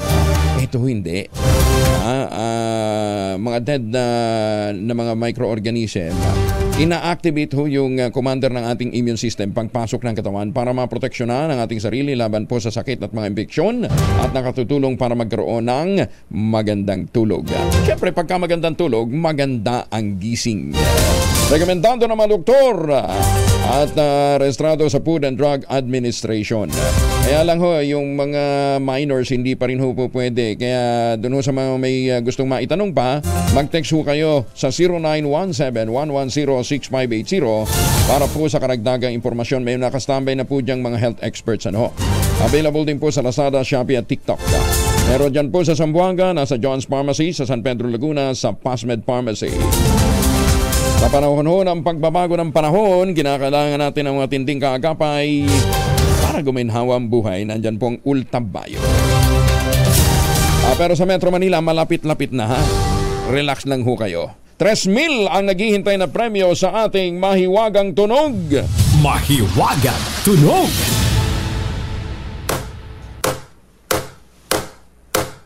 Yun, hindi ho yan pokpok ng matador. Kasi wala pong matador sa loob po ng...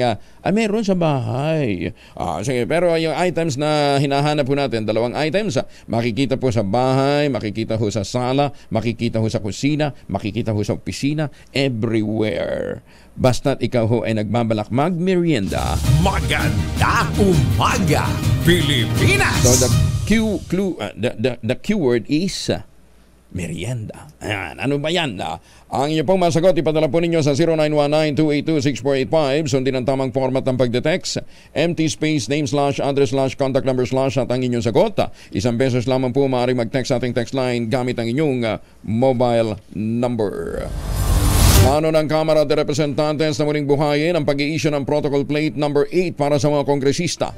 Sa panayam ng DCRH ng 2x2, ipinahayag ni House Secretary General Reginald Velasco, makatutulong nila ang LTO sa pag-i-issue ng protocol plate sa pamamagitan ng pagbuo ng isang sistema. Ayon kay Velasco, may security code na ilalagay sa plaka kung saan naka-indicate ang distrito na kinabibilangan ng isang mambabatas. Paliwanag pa ng Secretary General, hindi sa plaka ilalagay ang district name ng kongresista para makaiwas sa anumang banta ng seguridad. Nag-coordinate na po kami with the LTO na kung magbibigay po sila ng authorized protocol plate, meron po mga tanda, mga code po para malaman namin. Meron pong, ang gagawin po namin ay merong security code na tawag. Yun. Masayang ibinalita ng Bureau of Internal Revenue na lalampasan ito ang target collection noong Oktubre ng taong kasalukuyan. Ayon kay BIR Commissioner Romeo Lumagi Jr., nakakolekta sila ng 272.23 billion pesos. Para sa buwan ng Oktubre, mas mataas ng 8.6% kumpara sa 252.77 billion target para naman sa nasabing buwan. Ang kabuang koleksyon ng BIR para sa unang 10 buwan ng taon ay umabot na ng 2.13 trillion pesos, mataas ng 11.1% kumpara noong nakarang taon. Ang tagumpay ng BIR ay dahil sa nationwide enforcement operations nito at mahigpit na hakbang laban sa tax evasion. Pero marami pa rin mga nagtatanong sa loob po ng BIR. Magkano naman daw kinita last month?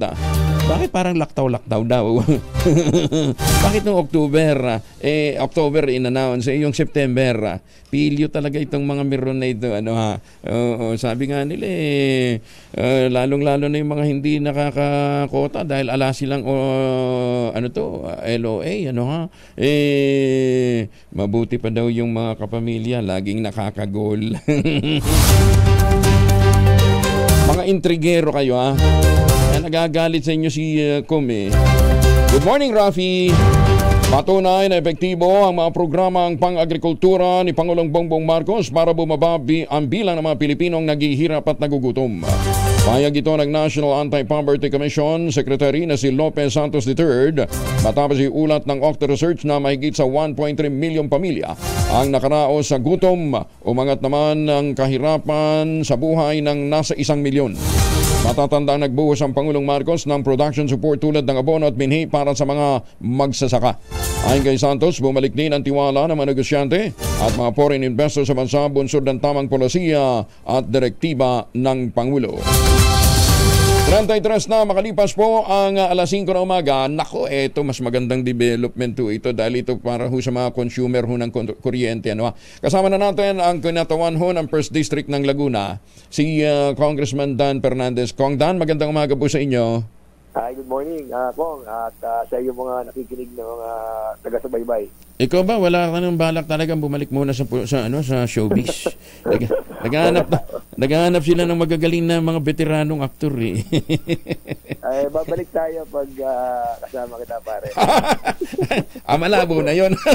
Teka muna, maganda yung naging resulta ng hearing nyo kahapon. Magkano yun? 200 billion? Ang dapat isa uli? Kasi ang estimate namin talaga dyan, kasi lahat naman ng dokumento nakuha na namin yung mga yung mga sinasubmit nila yan sa ERC. Nakasubmit din yan na kasi externally audited sila, di ba? Nasa sila publicly listed company sila. So ngayon, nakakakuha na naman tayo ng mga documents outside. So we were able to complete talaga kung magkano yung over-collection nila. And admittedly, tinatanggap naman nila na meron talagang over-collection at inutusan talaga sila ng ERC na magbalik na ng 48 billion. Pero partial pa lang yun. So ngayon, sa kwenta namin talaga, it's like 160 billion plus. Wow! So, ang sinasabi nila, nagbalik na sila ng 48 billion. So kung sinasabi nila nagbalik na sila, so ibig sabihin talagang may over-collection. Ngayon ang tanong, bakit hindi natin nararamdaman? Kasi in-offset nila. So kung in-offset nila, yun ang sabi, order daw yun ng ERC. So kaya tinatanong ko ang ERC, bakit ino-offset nyo lang? Hindi na nga natin sila pinagkatiwalaan doon sa pagko-compute, di ba? Tapos ngayon i-offset nyo. Di most likely may problema din sa pag-offset na yan. Baka naman hindi talaga dinidinak doon sa offsetting. Oo, kaya ako ang laki ng pananaw na talaga nagkakaroon ng lokohan doon. Saka ang naging problema doon, Angel, alam mo, kasi meron kasi lang provision doon sa kanila sa kanilang audited na financial document na nakalagay silang 80 billion para sa probable loss and expenses for claims. Ang ibig sabihin, meron sila nakalagay doon sa cost and expenses nila na parang nakaalat talaga sa loss saka sa claims kapag merong mga ganitong klase ng over-collection. So merong 80 billion? Yes, 80 billion. Nakalaan sila. Kasi nga, doon sa kanilang statement, talagang over-collected sila. Meron silang tinatawag na windfall profit. Ano yung windfall profit? Yung malaking large of amount na nanggaling doon sa mga tinatawag na lucky circumstances. Yun ang ibig sabihin ng windfall profit. So ibig sabihin, meron silang ganung kita na nanggaling talaga. Kasi pag tinignan mo yung kanilang statement, ang laki ng sobra. Nakita namin from 2012 to 2019, doon sa kanilang statement, lumalabas meron na doon 106 billion. So sabi ko, sa Meralco, saan ang galing tong 106 billion na to? So hindi nila ma-explain nyo, kaya sabi ko, i-detalye nyo to sa amin, dalhin nyo mga dokumento, bakit may 106 billion na hindi nakalagay sa net income, kundi nakalagay doon sa provision for probable loss and for expenses ng claims. Teka muna, Kong, kailan yung 106 billion na yan? Kailang statement nila? 2012 to 2021, 106 billion. So, ngayon, nakita din namin na meron lumalabas doon, inad na namin yun from 2012 to 2021, almost 160 billion na over collection na hindi nila nilagay sa net income nila. Kaya nga, yun sabi ko nga, kitang-kita mo doon sa kanilang mga documents na magpapatunay na talagang meron silang over collection. Kaya sabi ko sa Meralco, sige, next hearing, dalhin nyo lahat ng mga documents na bakit nyo ginamit sa operation, yung para sa claims. Kaya ngayon, hindi kayo makabayad sa amin. So, ang ginawa kasi nila sa offsetting, 2 taon nila tayong binayaran. Sabi niya, bayad na daw sila sa 48 billion eh. May 48 billion ang sinasabi nilang bayad. Tapos, ibinayad nila sa atin sa loob ng 2 taon, monthly, na binawa sa bill natin. Aba, hindi ko naramdaman. Teka muna. Makikita ba, kasi sabi nyo nasilip doon sa record nila, no ha? Yung over collection nila. Yung bang deduction naka-reflect ba doon? Yung sabi nilang refund sa atin? Di ba, alam mo, kung ikaw talagang tapat, no, ng public utility, di ba, ipagyayabang mo yan eh. Dahil sasabihin mo, 48 billion po ibinalik na namin sa taong bayan. Di ba mas maganda sana kung, hindi ko alam kung naka-reflect eh. Kasi hindi naman nila pinapublicize eh. Hindi nila sinasabi sa taong bayan na nagbalik sila ng 48 billion. As a matter of fact, yung pagbabalik ng perang yon, in connivance ng ERC, inuuti-uti nila para i-check, para ipagtakpan yung kanilang pagkakamali. Kasi nga ang nangyayari dito, supposedly dapat ang sinasabi ng rules ng ERC, every 4 years dapat meron tayong bagong yung tinatawag na percentage ng pagkita nila, yung taripa nila, kinukumpit yan. So nangyari, hindi sila nag-compute, nagbigay lang sila ng interim o yung provisional na rate. Yung provisional rate na binigay nila, walang pinagbasihan, kundi ang pinagbasihan lamang, parang sinabi nila, ito ang sisingilin ng Meralco sa bawat consumer. Meron kaming kita na piso at 44 na sentabo. Yun ang katumbas ng 14.99% na profit dapat nila. So ang ginawa ng Meralco, nag-apply sila na ibinaba lamang nila ng 1 peso and 39 centavos. So ngayon, nasabi naman ng ERC, hindi, gawin na lang nating piso at 38 sentabo yung gagawin yung taripa nyo o yung percentage ng kita ninyo. So ngayon, doon lang sila nagbase sa usapan nilang ganon. Na walang computation. Wala talagang hindi empirical. Para sinabi mo, pare, na ito yung maling computation namin na piso at 44 na sentabo. O sabi ng Meralco, sige, bigyan nyo na lang kami ng 1.39 piso at 37 na sentabo. Sabi ng hindi, 1 peso and 38 ang ibibigay namin. Okay na, yun na. Yun na, sinunod nila, pare. At kaya sila, doon ang pinagbasihan ng pagbabalik ng over collection na mali kasi hindi nag-compute. Mali na nga yung 1.44. Mali pa yung binigay na provisional rate. Kaya nagdoble-doble ang mali. Kaya dapat yun, pare, sa totoo lang, kapag kinompute mo yung pinadala ng mga dokumento, lalabas, piso lang, 1 peso and 05 cents ang dapat na sinisingil ng Meralco. Kaya nagkaloko-loko tayo, nagkapatong-patong. Kaya lumaki tayo ng almost 160 billion. Kong, doon sa 106, pagpalagyan na natin, kasi sabi nila, nabayaran na nila yung 48. Sa 150 billion, magkano dapat per consumer o per customer ang refund? Ang dapat sa ulit? Babalihan namin yung halimbawa yung mga 200 pababa 200 kilowatt pababa yung konsumo ng mga maliliit natin mga mamamayan. Siguro meron silang mga 3,000 pesos na dapat i-refund sa kanila. 3,000 each? Buwan siguro. Hindi ko pa masyadong nako-compute yun. Pero pagdating dun sa mga 200 kilowatt per hour, siguro mga 26,000 to 30,000 a month ang ibabalik sa kanila. Magandang pampasko yan. Malaki to, brother. Bilyon to. Bilyon talaga to. Kaya sabi ko nga, abay, dapat ito ang mga consumer dito, bantayan na natin to. Kasi nagbabalik na daw sila ng refund. Ano yun? Ganun na lang yun. Anong methodology ninyo, ERC, para sabihin nyo sa amin na talaga nagbabalik sa amin yung pera namin? Ang mabigat dito, Kong, isipin mo na lang yung pondo para doon sa mga refund na ganito na dapat hindi mo ginamit mo, pinagkitaan mo pa sa operation nila kasi may interest alam mo ba ang nakita namin dun sa sa kanilang tinatawag na financial statement, meron silang almost 111 billion na investment. Wow. Sinasabi naman ng batas na pwede silang mag-invest. Pero ang tanong, kung ang ginamit mo yung 106 ng 111, ginamit mo yung 106 billion na yon, kasi dalawa yan, baka malito yung taong nakikinig. Kasi yung 80 billion, yun from 2012 to 2019. Okay. Pero kung gagawin mo 2019 hanggang 2021, that is 106 billion.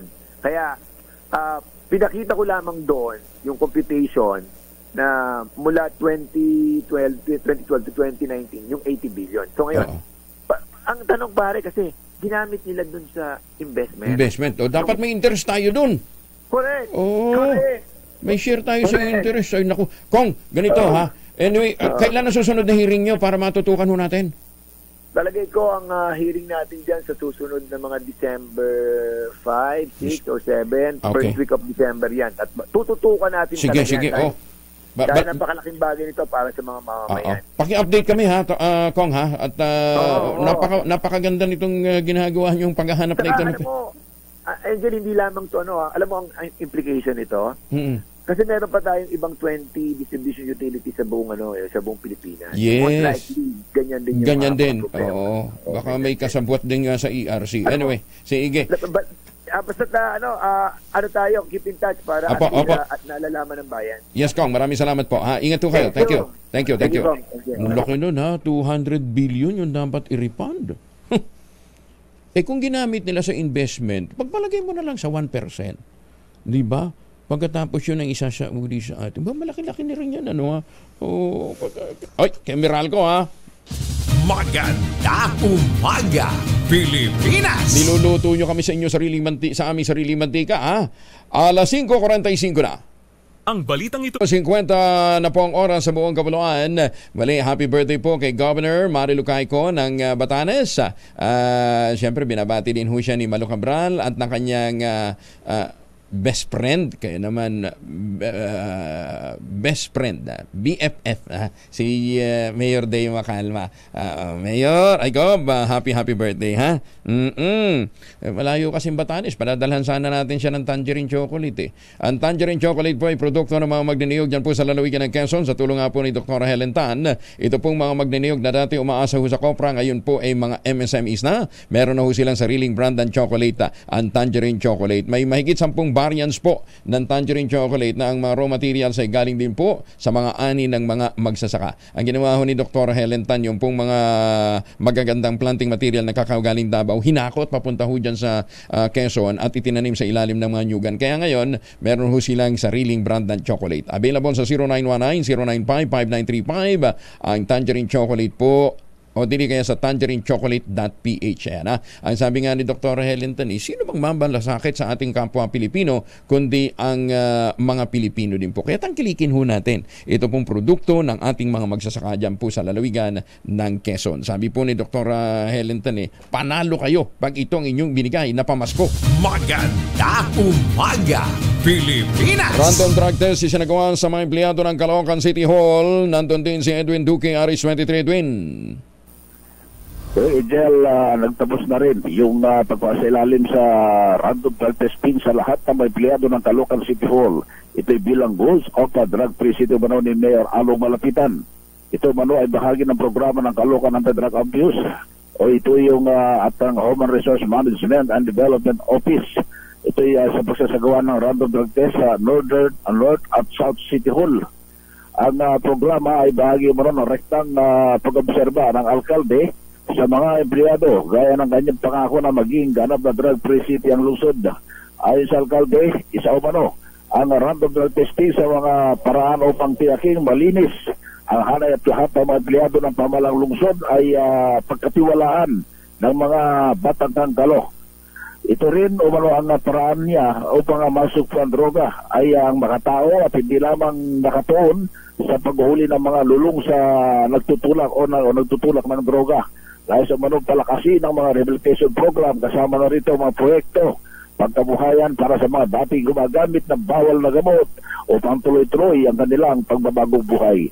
Mula pa rin sa kanan sa Pilipinas, di sa rin sa Kusares 23, Edwin Duque, tuloy-tuloy sa pagbabalita, tuloy-tuloy sa serbisyo. Sama-sama tayo, Pilipinas. Salamat, Edwin. Samantala, DSWD na mahagi na rin ang tulong sa mga naapektuhan ho ng mga pagbaha sa Eastern Visayas. Nandun si Detalye Malakay Bal Gonzales, Sarich May Bal. Kuya Angel, umarangkada ng pamumudmod ng kagyat na tulong ng Department of Social Welfare and Development sa mga pamilyang labis na naapektuhan ng pagbaha dulot ng shoreline sa Eastern Visayas. Sa report ng DSWD Field Office 8, nasa 659 na pamilya mula sa 3 barangay sa bayan ng Arteche ang nakatanggap ng mga family food packs. Nasa 4,500 family food packs ang nakahanda for distribution sa bayan ng Arteche na isa sa mga munisipalidad sa Eastern Visayas na isinailalim sa state of calamity. Bahagi ito ng pagtugon ng Marcos administration para maalalayan ang mga pamilyang hindi makapaghanap buhay dahil sa malawakang pag-ulan na nagdulot ng pagbaha. Sa record ng Disaster Response Operation Monitoring and Information Center ng DSWD, aabot sa mahigit 70% ng populasyon o katumbas ng 74,500 pamilya o 370,000 na individual mula sa 24 na bayan sa probinsya ng Samar ang apektado ng kalamidad. Nitong nakalipas na araw ay una na ring namahagi ng food and non-food items ang DSWD para sa mga pamilyang biktima rin ng pagbaha sa Masbate at Camarines Sur sa bahagi ng Region 5. Para sa kauna-unahan sa Pilipinas, DZRH, ako naman Val Gonzales, tuloy-tuloy sa pagbabalita, tuloy-tuloy sa serbisyo. Sama-sama tayo, Pilipino. Maraming salamat, Bal. Samantala, pabigat na taloy ng trapiko sa Maysilo Circle. Nararamdaman na. Bakit? Alamin natin mula kay Edniel Paro sa RH52. Edniel. Morning, Kuya Angel. Nakaranas na ng araw-araw na pagbigat ng daloy ng traffic ang Maysilo Circle sa Mandaluyong habang papalapit ang Kapaskuhan. Ayon sa Mandaluyong City Government, kasabay na rin ito ng gabi-gabing Paskuhan sa Tiger City event na binuksan ng mga 20 ng Nobyembre. At isa ng lokal na pamahalaan, posibleng maranasan pa itong heavy traffic hanggang sa Enero 5. Partikular itong namomonitor sa inner lane ng Maysilo tuwing alas 5 ng hapon hanggang hating gabi. Mangyaring dumaan ang mga motorista sa alternative na mga ruta na Barangka Drive, 9 de Febrero Street, Coronado Street, Aguipay, P. Cruz Street, San Rafael Street at Santo Rosario Street. Samantala, tampok na sa gabi-gabing Paskuhan ang higanting Christmas tree sa City Hall grounds sa Mandaluyong na pinaligiran ng 300 stalls. Mayroon din itong variety shows at pasiklaban ng choirs sa mga barangay na idaraos hanggang sa January 6 ng 2024. Para sa kauna-unahan sa Pilipinas, DZRH, ito si Edniel Parrosa. Tuloy-tuloy sa pagbabalita, tuloy-tuloy sa serbisyo. Sama-sama tayo, Pilipino. Maganda umaga, Pilipinas! Ayan. Pero kung kayo ay naghahabol pa ho ng magandang pamasko din, ano ha? Baka 50,000 pesos na lamang po ang all-in down payment dito po sa nalalabi pang 20 units ng condominium units dyan po sa GA Tower, ha? Kahaba ng EDSA Corner Bonnie Avenue. Habol na ho kayo. May chance pa ho kayong manalo na hanggang 50,000 pesos worth of appliances. Makipag-ugnayan sa 0996-501-5555 o diligay sa 0947-434-5555. Pero sabi ho ni Ginoong Nico Valencia, puntahan ho ninyo ng personal para makita ho ninyo na panalong-panalo ho kayo sa pagbili ng mga units. Labi pa lang, parang 5-star hotel eh. Ito pa rin ang pangarap na magkaroon ng sariling bahay sa presyong abot kaya. Ang sabi nga ni Ginoong Nico Malinci, i-stop renting, i-start owning. 2x2, susunod na ang ACS Balita. Kuya Angel po, si Angelo Palmones, nag-iiwan sa inyo na isang magandang umaga. Maraming salamat sa inyo walang sawang pagsubaybay, pakikinig at pagtitiwala. Magtanim ng kawayan para sa kalikasan at kabuhayan. Ang ating quote of the day ngayong araw na ito ay mula po kay Andy Warhol. Ang sabi niya ho, I think having land and not ruining it is the most beautiful art that anybody could ever want. Di wag na ho kawayan lang, magtanim na rin ho kayo ng puno. -2 bago mag 2x2.